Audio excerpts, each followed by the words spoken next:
নবীজি সাল্লাল্লাহু আলাইহি ওয়াসাল্লাম কসম করে বলেছেন, রাতে ঘুমানোর পূর্বে আপনি যদি ছোট্ট ছোট্ট দুইটি আমল, ছোট্ট ছোট্ট দুইটি জিকির করে ঘুমিয়ে যান, ঘুম থেকে উঠেই সুসংবাদ আল্লাহ তাআলা দান করবেন।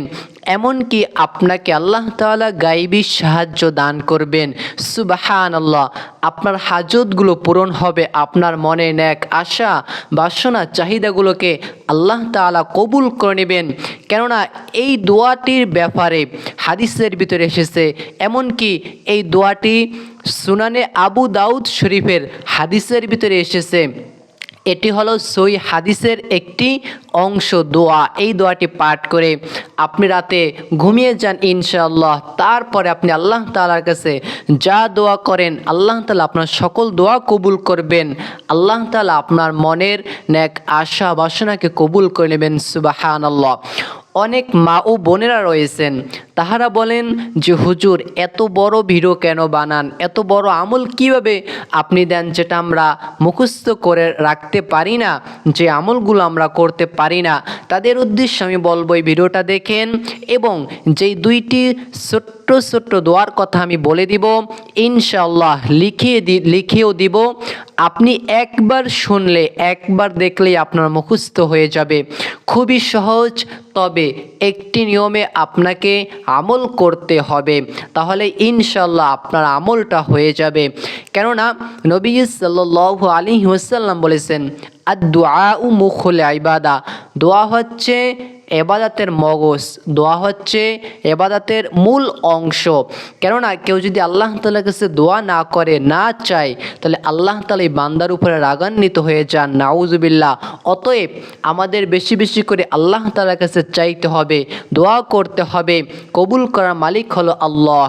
তিনি চাইলে কবুল করবেন, তিনি না চাইলে কবুল করবেন না। সেটা একমাত্র তার কাছেই রয়েছে, সেটা একমাত্র চাইলে তিনি দিতে পারেন, তিনি চাইলে নিতে পারেন। তিনি হলো আল্লাহ তাআলা।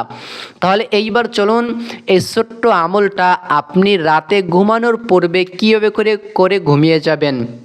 কেননা এই দোয়াটির সম্পর্কে আরও বলা হয়েছে। আল্লাহ তাআলা কোরআন কারীমের ভিতরে বলেন, ওয়ালিল্লাহিল আসমাউল হুসনা ফাদউহু বিহা, যে আমার বান্দারা আমার কিছু ইসমে আজম, পাওয়ারফুল শক্তিশালী নাম রয়েছে, এই নামগুলো ধরে তোমরা বেশি বেশি করে জিকির করো, আমাকে ডাকো, তাহলে আমি আল্লাহ তাআলা কী করি, তোমাদের এই ডাকে সাড়া দিয়ে থাকি। সুবহানাল্লাহ। তাহলে সেই নাম, এই দুইটি নাম হলো ইসমে আজম, এটাকে বলা হয় ইসমে আজম, পাওয়ারফুল শক্তিশালী দোয়া। এই দোয়াটি আপনি একটি নিয়মে পাঠ করে আমলটা করেই ঘুমিয়ে গেলেই হয়ে যাবে ইনশাআল্লাহ। তাহলে এইবারে চলুন আপনি কীভাবে করে আমলটা করবেন। সর্বপ্রথম রাতে ঘুমাতে যাওয়ার পূর্বে আপনি সুন্দরভাবে করে সংসারের যাবতীয় সকল কাজকর্ম সেরে আপনি সুন্দরভাবে করে অজু করবেন।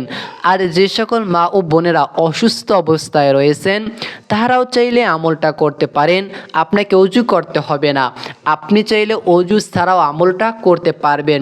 তবে সব থেকে উত্তম হলো অজুর সহিত আমল করা। অজুর সহিত কোনো কিছু যদি করেন, তাহলে আল্লাহ তাআলা সেটাকে দ্রুত কবুল করে নেন। সুবহানাল্লাহ।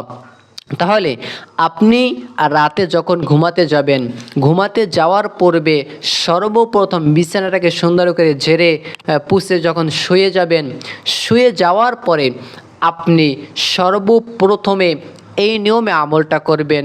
সর্বপ্রথমে 3টি বার ইস্তিগফার পাঠ করবেন। আস্তাগফিরুল্লাহ আস্তাগফিরুল্লাহ আস্তাগফিরুল্লাহ, 3টি বার ইস্তিগফার পাঠ করবেন। এরপরে 3টি বার দুরূদ ইব্রাহিম পাঠ করবেন। দেখেন আমলটা কীভাবে করে করবেন সেটা কিন্তু আমি বলে দিচ্ছি। 3 বার দুরূদ ইব্রাহিম পারলে দুরূদ ইব্রাহিম পাঠ করবেন। দুরূদ ইব্রাহিম না পারলে ছোট্ট দুরূদ পাঠ করবেন। চলুন দুরূদ ইব্রাহিমটা আমরা একটিবার পাঠ করে নেই। দুরূদ ইব্রাহিম হলো দুরূদের ভিতরে সবথেকে শ্রেষ্ঠ দুরূদ শরীফ, দুরূদ ইব্রাহিম, সেটা আমরা পাঠ করব। اللهم صل على محمد وعلى آل محمد كما صليت على إبراهيم وعلى آل إبراهيم إنك حميد مجيد اللهم بارك على محمد وعلى آل محمد كما باركت على إبراهيم وعلى آل إبراهيم إنك حميد مجيد। এই দুরুদ ইব্রাহিম পারলে 3 বার পাঠ করবেন। আর যদি দুরুদ ইব্রাহিম না পারেন তাহলে ছোট্ট দুরুদ সাল্লাল্লাহু আলাইহি ওয়াসাল্লাম, এই দুরুদটাকে আপনি 3টি বার পাঠ করবেন। কেননা যে ব্যক্তি একটি বার দুরুদ শরীফ পাঠ করে আল্লাহ তাআলা তার 10টি গুনাহ মাফ করে দেন, তাকে 10টি বিপদ আপদ বালা মুসিবত থেকে রক্ষা করেন, তার আমল নামায় আল্লাহ তাআলা 10টি নেকি লিখে দেন, তাকে আল্লাহ তাআলা উত্তম ভালো রিজিক 10টি রিজিক দান করে। যে ব্যক্তি একটিবার দুরুদ শরীফ পাঠ করে তাকে আল্লাহ তাআলা 10টি করে অনেক কিছু দান করে দেন। সুবহানাল্লাহ। তাহলে 3 বার দুরুদ শরীফ পাঠ করার পরে এরপরে আপনি সুনানে আবু দাউদ শরীফের হাদিসের ভিতরে যে দোয়াটির কথা এসেছে সেই দোয়াটি আপনি পাঠ করবেন। এমনকি এই দোয়াটি কোরআনুল কারীমের ভিতরে এসেছে। যেমন আমি দোয়াটি বলতেছি, এই দোয়াটি 111 বার পাঠ করবেন, 111 বার। এরপর আপনি পাঠ করবেন, দোয়াটি হলো আল্লাহুস সামাদ, আল্লাহুস সামাদ। গুনে গুনে 111 বার পাঠ করবেন। আবারও বলতেছি 111 বার। এরকম একটা ভিডিও বানিয়ে আমি আগে দিয়েছিলাম, আলহামদুলিল্লাহ প্রায় 7 লক্ষ এরও অধিক মানুষ দেখেছে এবং অনেকে জানিয়েছে যে তারা আমল করেছে, ফল পেয়েছে, এমনকি তারা অনেক খুশি হয়েছেন আলহামদুলিল্লাহ। তাই সেই ভিডিওটা আমি আবারও করতেছি এবং আপনাদেরকে দিলাম, আমলটা আপনাদেরকে শিখিয়ে দিলাম। তাহলে চলুন এই দোয়াটা পাঠ করবেন 111 বার, আল্লাহুস সামাদ। 111 বার পাঠ করার পরে এরপর আবার আপনি 3টি বার দুরূদ শরীফ পাঠ করে নেবেন। দুরূদ ইব্রাহিম পারলে সেটা পড়বেন, আর সেটা না পারলে দুরূদ শরীফ সাল্লাল্লাহু আলাইহি ওয়াসাল্লাম এটা পাঠ করলেও হয়ে যাবে ইনশাআল্লাহ। এরপরে আপনি আল্লাহ তাআলার কাছে 2টা হাত তুলে মোনাজাত করবেন, দোয়া করবেন। অন্যথায় আপনি মনে মনে দোয়া করবেন যে আল্লাহ, আমি অভাবের ভিতরে রয়েছি, অনটনের ভিতরে রয়েছি, অভাব অনটন তুমি দূর করো। আল্লাহ, আমার চাকরি হচ্ছে না, আমার সংসার পরিবারের ভিতরে অশান্তির ভিতরে রয়েছি, অশান্তি দূর করো, ভালো একটা চাকরির ব্যবস্থা করে দাও। এমনকি যে সকল মা ও বোনদের সন্তান হয় না, আল্লাহ তাআলার কাছে সন্তান চাবেন। এক কথায় এই আমলটি করার পরে আপনি যেই দোয়া করেন, যে আল্লাহ তাআলার কাছে চান, ইনশাআল্লাহ আল্লাহ তাআলা আপনার দোয়াকে কবুল করে নেবেন। তবে আপনাকে 2টা কাজ করতে হবে।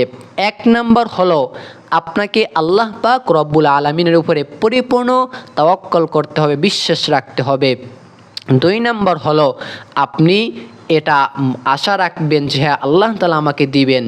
1 নম্বর আল্লাহ তো দিবেন, 2 নম্বর আপনি মনে মনে করবেন যে হ্যাঁ আমি আল্লাহ তাআলার কাছে দোয়া করছি, চাইছি, পাবো। এইটা মনে করবেন না যে হায় আমি তো নামাজ পড়ি না, কোরআন পড়ি না, পড়তেও পারি না, আমার দোয়াকে আল্লাহ শুনবে। মনে রাখবেন 18,000 মাখলুকাতের ভিতরে আপনিও একজন শ্রেষ্ঠ মাখলুকাত। আল্লাহ তাআলা আপনাকেও বানিয়েছেন, আমাকেও বানিয়েছেন। তাই এমনকি প্রতিটা মানুষই আল্লাহ তাআলার কাছে সম্মানিত। তাই আপনি নামাজ পড়েন না, গালিগালাজ করেন, রোজা রাখতে পারেন না, রাখেন না, চেষ্টা করবেন এবং আল্লাহ তাআলার প্রতি তাওয়াক্কুল করবেন। আল্লাহ তাআলা দিবেন, সেটার উপরে আশা রাখবেন, ভরসা রাখবেন এবং আমাদের কাছ থেকে ভিডিও দেখবেন, আজ আমলগুলো শিখবেন, আমলগুলো করবেন। তাহলেই আল্লাহ তাআলা কখন বলা যায় না কার আমল কখন কোন সময় কীভাবে কবুল করেন। কারণ জীবনে যদি একটা আমল আল্লাহ তাআলার কাছে কবুল হয়ে যায়, আল্লাহ তাআলা ওই বান্দাটাকে মাফ করে দিবেন, তার মনের আশা বাসনা কবুল করে নেবেন, তার জীবনে আল্লাহ তাআলা সুখ শান্তি দান করবেন। ভালো থাকবেন, সুস্থ থাকবেন। আপনাদের সঙ্গে আমি ছিলাম মোহাম্মদ রাফিউল ইসলাম সাকিব। আপনারা দেখতেছেন ইলমে দিন সেবা। ভালো থাকুন, সুস্থ থাকুন, আমাদের বন্ধু হয়ে আমাদের সাথে থাকুন। আসসালামু আলাইকুম ওয়া রাহমাতুল্লাহ।